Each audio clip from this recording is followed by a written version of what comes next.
Guys, we just finished. This is just an introduction to this episode. Oh, I'm so sorry. Oh, you're all good. Yeah, so this is an introduction. Do you want to sit down? No. No, it's okay. Okay. This is an introduction to this episode. My wife, yes, we are married. More on that in this episode. She's pumping her fist into the air. Is interviewing me. It's a reflection on the last year. It's a looking ahead. It's a moment of gratitude as well. And it was lovely. It's my favorite guest, my favorite person. So, yeah, very special. Enjoy this episode. Enjoy this next week. And I will see you for the next one. I'm joined today by my favorite person. It is Jules. Welcome to the podcast, Jules. Thanks, Lee. So today what we're going to do is she's going to interview me again. She's prepared some good questions. This is the 52nd episode, which marks a year of this podcast. This is a time of reflection, just as New Year's was, and looking ahead as well. So take it away. So we're basically celebrating the fact that the podcast life never stops, even on our honeymoon. But let's get right into it. First, I want to ask you why you started this podcast. What sparked the willingness to put so much work into it, the interest to find different guests each week? Go for it. So in my bio, it says that this podcast was started in an attempt to pursue truth, goodness, and beauty, hopefully becoming wiser in the process. And what that basically means for me is that I want to speak to people. So the conversation is the medium.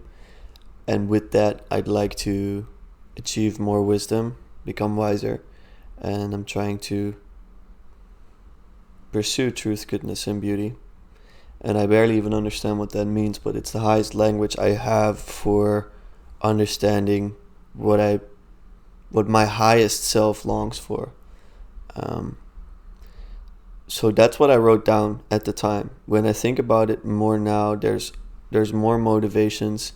I think that I've always loved podcasts, even when I was still in my drinking phase and everything. I already listened to podcasts, and it's a medium that I like a lot. I love speaking to people. I find it always very relaxing, as I was telling you before, when I drive for longer, to listen to a conversation, to feel a part of the conversation. And the fact that I could participate in that myself was really special. And so last year in May, I got onto Karen's channel, because Karen from The Meaning Code, I'll link the video up here. And doing that really motivated me to also do it for myself. So I have Karen to thank for that, because that's the conversation that I found out how much I actually like doing this, and how much I also realized I could learn while doing it. And so those are some of the motivations, and there must be many more that live in my subconscious, lower motivations as well, where I think that it's a way to achieve more notoriety, or to achieve some status. I think that's also a part of it, but I try to not let the lower motivations reign, if you know what I mean. So I'm always trying to orient myself properly. But yeah. So you'd been listening to podcasts for a long time. You'd been making other styles of videos as well, vlogs and such. What made you feel like this was the right time for you to start your own podcast? Well, I learned that I can ask questions and I can listen, and I got told that I'm good at that. So I think that I have a natural propensity to be able to do this. And second to that, I have a deep curiosity for things and for people. So it just seemed like it fit better than a lot of other things that I could do. I know a lot of people that are very good at vlogs, better at vlogs than I am. And there's, of course, a lot of people that do podcasts that are better at it than I am. But I think I have the room to grow in that much more than other mediums. So that would be the answer. Yeah, that's good. As you say, you have room to grow, but it's been a year, so I feel like you've already learned a lot. And every time I sneakily listen to you recording, I see the growth. So if you look back on these 51 episodes, what do you feel are the lessons that you've come across? What are the things you've learned so far? I think much more than the propositional things, the information, the knowledge, it's learning how to behave in a conversation, how to orient yourself in a conversation, how to hold space for people, and how to hold your own attention. Because I think a lot of people do not ever participate in conversations that are hours long. Even an hour or an hour and a half is a long time to have your attention straight, especially on one person. But yeah, that's something that I've definitely grown in. Is another part of your question, was it what I can get better at, or have you not asked that yet? No, okay, sorry. I know the questions, but I wasn't sure. That's a lack of attention. No, it's good to start with the positive, but also important to see what is left to learn. So yeah, I'm wondering if you've encountered any challenges, any struggles. I wouldn't call them mistakes, because I think in a conversation it's natural that it doesn't always flow. But what have you encountered that perhaps you want to work on, or that you found really confronting or difficult? Yeah, so there's been a lot of things that have been difficult in the podcast, I would say. One thing is being very impressed by people. So before I started this, in my mind, the most daunting people to speak to were the likes of John Vervaeke and Jonathan Pajot and these giants in my mind that I wanted to speak to more than anyone else. And I also put them on a very high pedestal. And I didn't even do that with other famous people. Like, I really don't care so much for actors or athletes so much, but these were the people that I've looked up to for years now.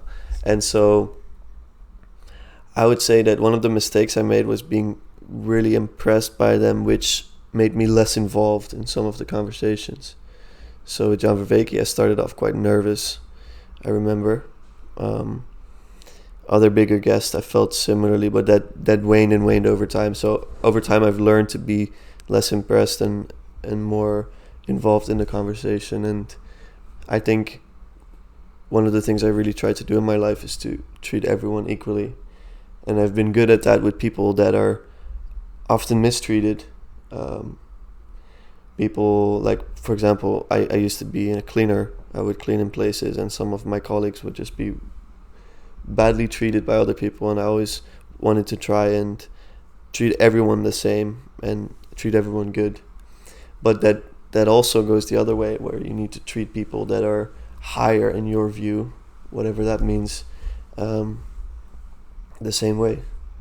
They deserve respect, and some of them have a higher academic standing, and then you need to acknowledge that hierarchy. But I felt that sometimes it does get in the way of having a good conversation. Whereas if I would speak to my brother or my family, I don't even think about some of that.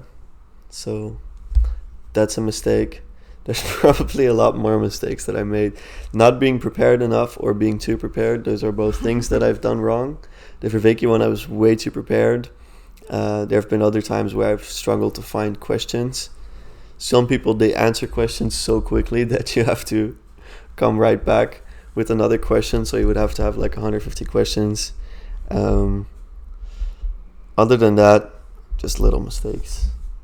I think speaking for too long or not listening well enough, losing my attention sometimes. Yeah, I hope that answers the question. Yeah, it does perfectly. Moving on.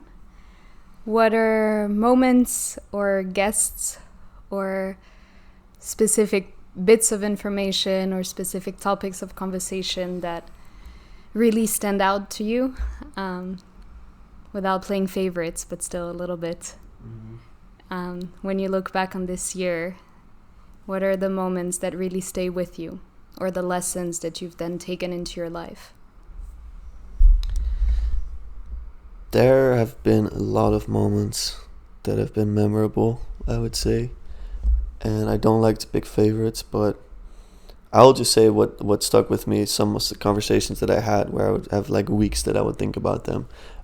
One that stands out immediately for me was the conversation with Kurt. Maybe even more about what he said was the way he behaved in that conversation.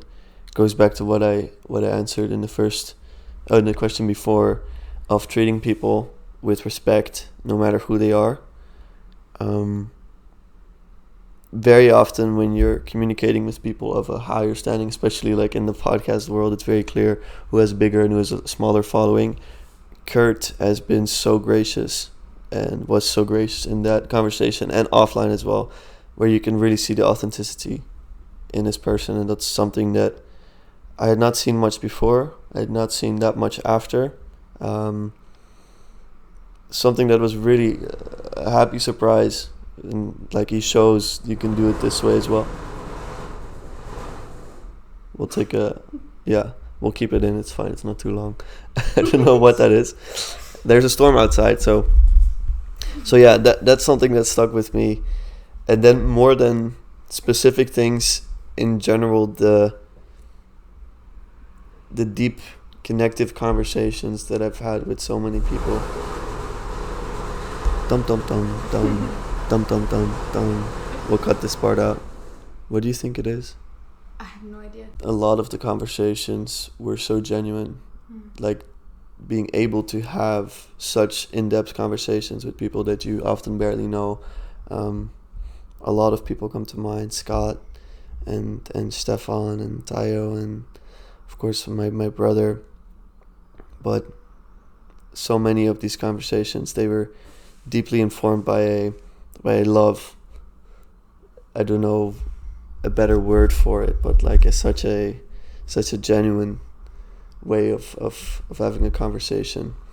And then of course I learned a lot along the way. I think asking questions to experts teaches you a lot, like John Vervaeke or DC Schindler, recently David Falk. Just being able to ask a lot of questions and learn a lot. But what really stuck with me was more the way people behaved in conversations, where some people would really bring such a good I'm having a Dutch word in my mind, but a good way of orienting yourself in a conversation. Authenticity, I guess. So that's what stuck with me thus far.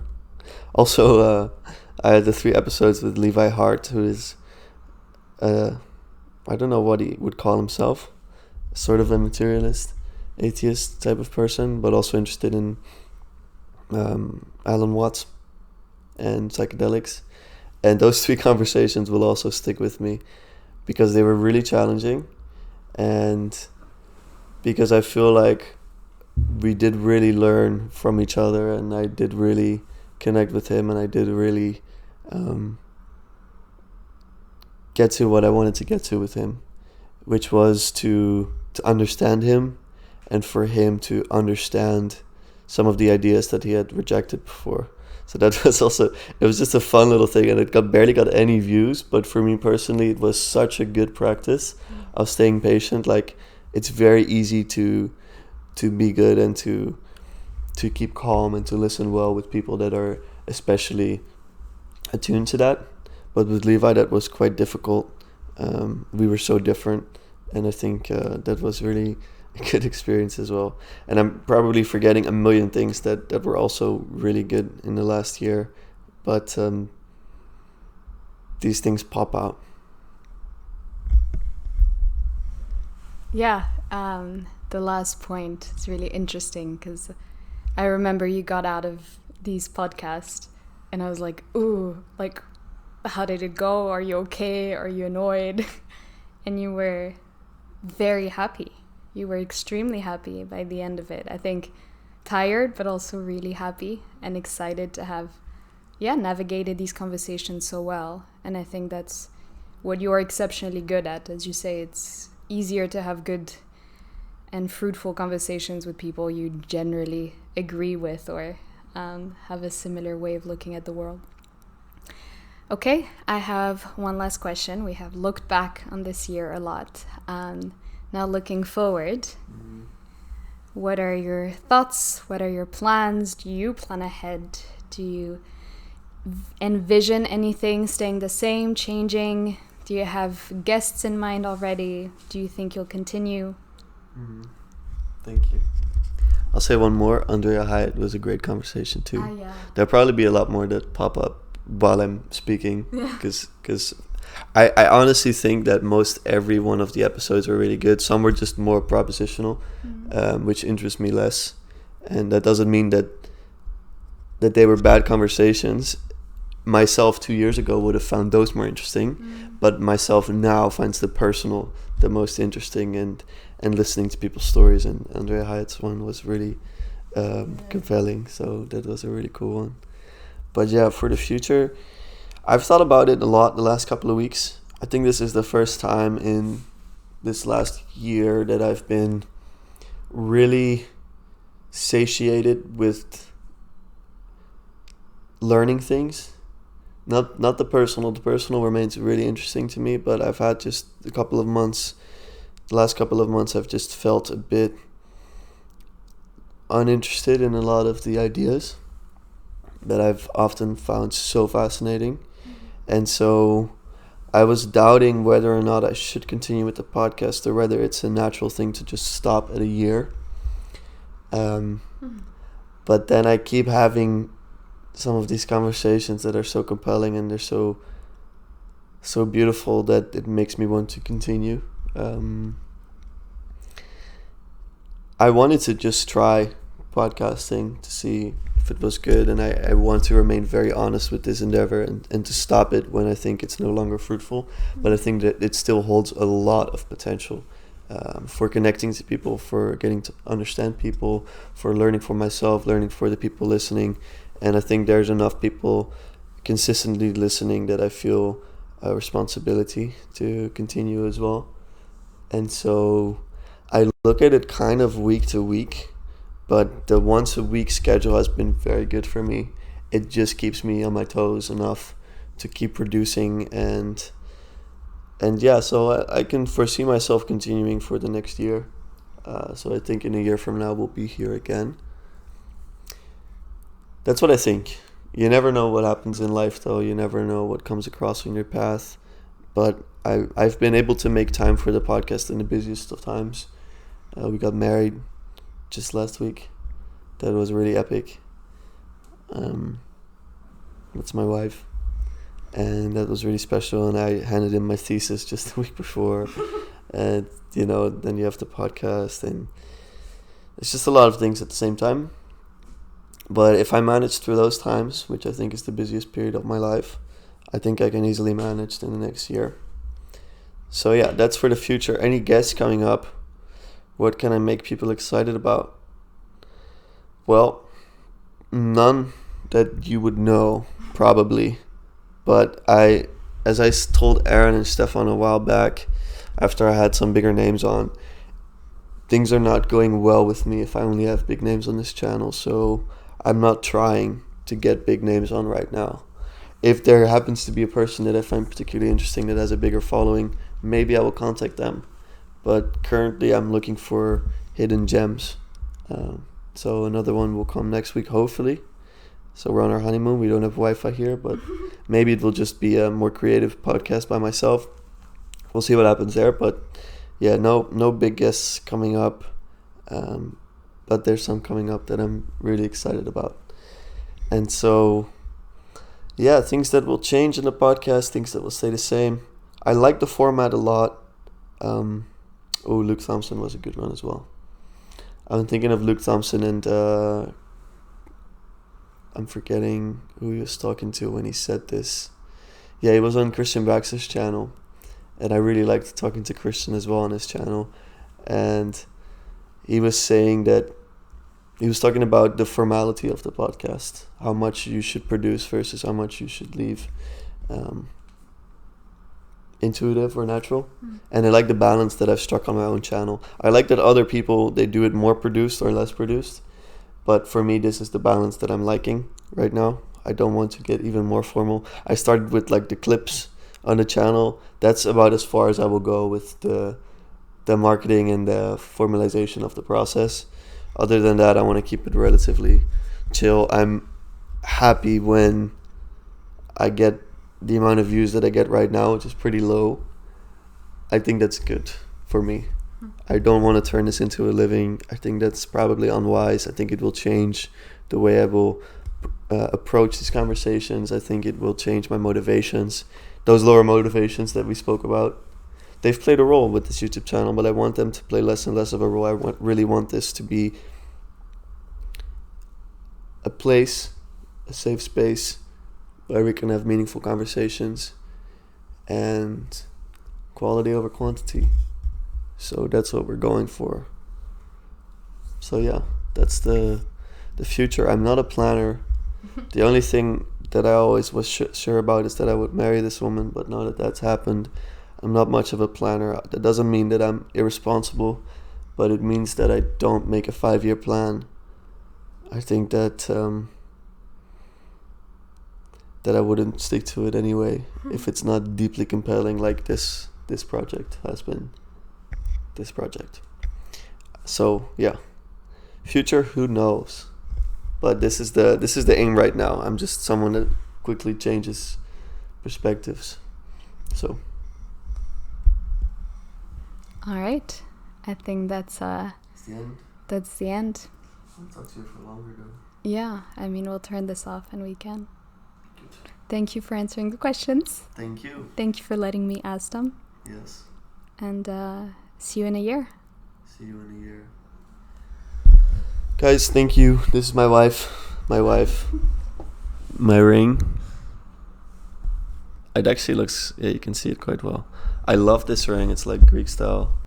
Yeah, guys, I will just say about the wedding. I don't want to share too much about it, but it was the most special day of my life. So everyone that was a part of it, that's listening, if they are, thank you all. I love you very much. It was a beautiful day. Yes. All right, guys, thank you for a year. Thank you for all the love. Anyone that's listening, and if you want to come on and you haven't been on yet, or if you have been on yet, please just leave me a comment. I'm happy to talk to anyone that's willing,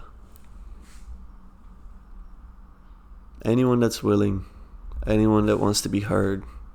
And if you know someone that wants to be heard, let me know. But this is the endeavor for the podcast. So we're going to enjoy our honeymoon, even though it's raining and it's a storm. But yeah, see you next week, guys. Have a lovely day. You hear the rain? See you.